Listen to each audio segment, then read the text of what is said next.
श्रद्धा murder case में Delhi police अब पूरी गुत्थी सुलझाने के करीब पहुंचती जा रही है, तो वहीं अब इस पर अमित सियासत भी तेज हो रही है। बिल्कुल, और आज श्रद्धा की हत्या करने का जुर्म कबूल कर चुके आफ्ताब का पॉलीग्राफी टेस्ट होगा। रोहिणी की फॉरेंसिक साइंस लैब में आफ्ताब का पॉलीग्राफी टेस्ट आज किया जाएगा और दिल्ली पुलिस ये टेस्ट बुधवार को ही कराना चाहती थी, लेकिन आफ्ताब की तबीयत ठीक न होने के कारण ये टेस्ट एक दिन के लिए टालना पड़ा। पुलिस सूत्रों के मुताबिक खराब तबीयत के बीच अगर टेस्ट करवाया जाता तो पॉलीग्राफी टेस्ट की रिपोर्ट पर उसका असर पड़ सकता था।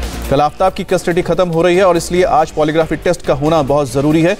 इस बीच दिल्ली पुलिस ने अपने तेज तर्रार ऑफिसर्स की एक टीम बनाई है और वो टीम इस पूरे मामले की पड़ताल में जुटी हुई है। पड़ताल में सलाहकारों का भी काम कर रही है। इस मामले पर सियासत भी अब शुरू हो गई है। देखिए, महाराष्ट्र के डिप्टी सीएम ने श्रद्धा वालकर की पुरानी चिट्ठी सामने आने के बाद तत्कालीन उद्धव सरकार पर सवाल खड़े किए और पूछा कि श्रद्धा की शिकायत पर एक्शन क्यों नहीं हुआ।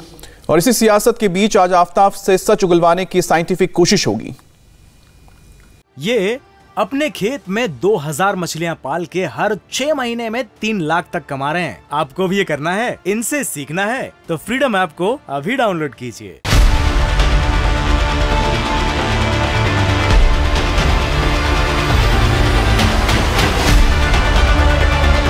पुलिस पिछले 3 दिनों से रोहिणी स्थित फॉरेंसिक साइंस लैब के चक्कर लगा रही है। आफ्ताब की मेडिकल कंडीशनिंग भी हो चुकी है। अब आज पॉलीग्राफी टेस्ट हो सकता है। बुधवार को दिल्ली पुलिस ने बताया कि आफ्ताब की तबीयत खराब होने की वजह से पॉलीग्राफ टेस्ट रोक दिया गया था। इस हालत में टेस्ट की रिपोर्ट पर असर पड़ सकता था। अब आज पुलिस आफ्ताब को एफएसएल लेकर आएगी। ये केस अब हाई प्रोफाइल हो चुका है। दिल्ली पुलिस पहले ही बता चुकी है कि 2 पुलिसकर्मियों की टीम केस की गुत्थी को सुलझाने में लगी है। 80% केस सॉल्व कर लिया गया है। अब दिल्ली पुलिस ने एसीपी रमन लांबा के नेतृत्व में एक सलाहकार टीम बनाई है। सलाहकार टीम में 4 तेज तर्रार पुलिस इंस्पेक्टर हैं। सलाहकार टीम पूरे केस पर नजर रखे हुए है। ये टीम महरौली पुलिस को लगातार सलाह दे रही है। इस बीच श्रद्धा की एक पुरानी शिकायती चिट्ठी ने सियासी माहौल को गर्म कर दिया है। ये चिट्ठी श्रद्धा ने मुंबई की पालघर पुलिस को लिखी थी।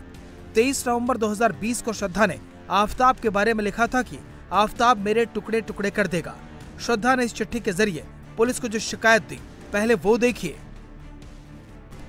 मैं श्रद्धा विकास वालकर, उम्र 25 साल, आफ्ताब पूनावाला उम्र 26 साल के खिलाफ शिकायत देती हूँ कि वो मेरे साथ बदसलूकी करता है, मुझे मारता है। आज उसने मेरा गला दबाकर मेरी जान लेने की कोशिश की। उसने मुझे डराया और ब्लैकमेल किया कि वो मुझे मार देगा और मेरे टुकड़े टुकड़े करके कहीं दूर फेंक देगा। वो पिछले 6 महीने से मुझे मारता पीटता है, लेकिन मेरे पास पुलिस में जाने की हिम्मत नहीं थी क्योंकि उसने मुझे धमकी दी थी कि वो मुझे जान से मार देगा। उसके माँ बाप ये जानते हैं कि वो मुझे मारता है और उसने मेरी जान लेने की कोशिश की। मैं अब तक उसके साथ रह रही थी क्योंकि हम उसके परिवार की मर्जी से शादी करने वाले थे, लेकिन अब मैं उसके साथ नहीं रह सकती। ऐसे में मेरे साथ होने वाले किसी भी शारीरिक नुकसान के लिए वही जिम्मेदार होगा। 23 नवंबर 2020 की इस चिट्ठी में श्रद्धा ने जो कुछ लिखा था, आफ्ताब ने करीब 1.5 साल बाद उसके साथ वही किया। श्रद्धा ने शिकायत मुंबई के तोलंज पुलिस स्टेशन में दी थी। पुलिस का कहना है कि जांच अधिकारी ने श्रद्धा और आफ्ताब को फोन किया था, उन्हें थाने पर भी बुलाया था, लेकिन वो थाने नहीं आए। इसके बाद पुलिस उनके फ्लैट पर गई, लेकिन श्रद्धा ने शिकायत वापस ले ली। यही वो चिट्ठी है जो श्रद्धा ने पुलिस को दी और अपनी शिकायत वापस ले ली थी। पुलिस ने लेटर भी शेयर किया है। इस मामले में जो भी जरूरी कार्रवाई करनी थी वो कार्रवाई पुलिस की तरफ से की गई है। जो अर्जी दी गई थी, अर्जी के ऊपर में जांच हुई है।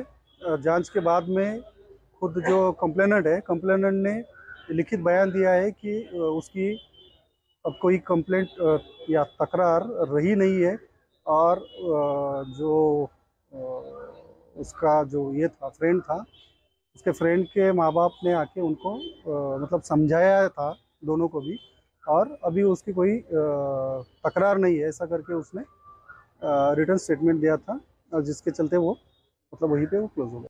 श्रद्धा के पिता से इंडिया टीवी के रिपोर्टर राजीव सिंह ने एक्सक्लूसिव बातचीत की है।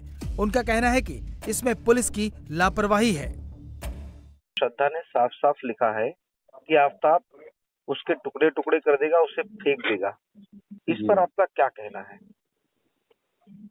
ये तो अभी जब मैंने देखा ये लेटर ऐसे लिखा है, ये एक्चुअली पहले मालूम होना चाहिए था मुझे, तब मैं उसको श्रद्धा को बाहर निकलने की कोशिश करता था, जब घर पे लाने की कोशिश करता था जी। लेकिन अभी ये बात तो मुझे मतलब पहले मालूम ही नहीं थी कि एक ऐसे श्रद्धा को तकलीफ हो रही थी करके। श्रद्धा ने इस बात का भी जिक्र किया है अपनी लेटर में कि उसके माता पिता को यानी कि आफ्ताब के पेरेंट्स को इस बात की पूरी जानकारी थी।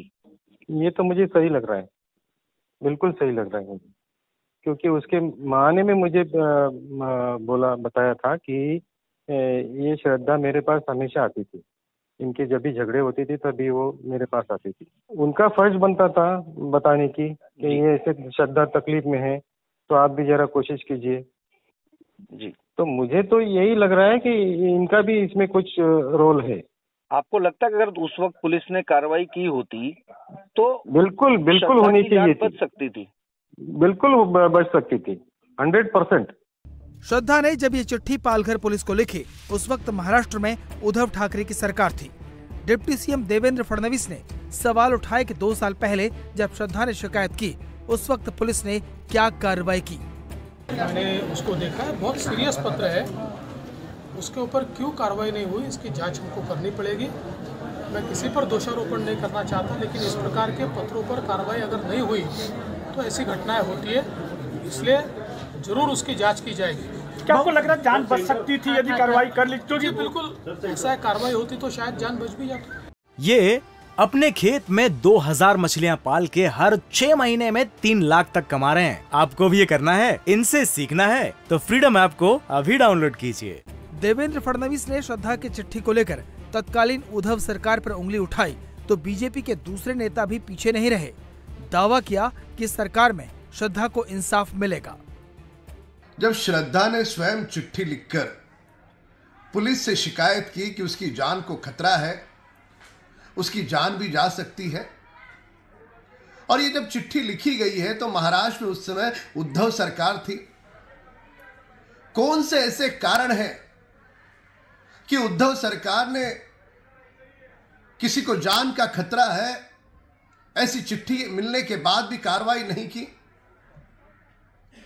वसूली खेल में और तुष्टीकरण की राजनीति में यदि उद्धव सरकार लिप्त नहीं होती, उस चिट्ठी को गहराई से पढ़कर उस पर कार्रवाई करती तो श्रद्धा की जान बच पाती। बीजेपी आज इसी मामले पर मुंबई के नरीमन पॉइंट पर प्रदर्शन की भी तैयारी कर रही है ताकि मामले में विरोधियों को कटघरे में खड़ा किया जा सके।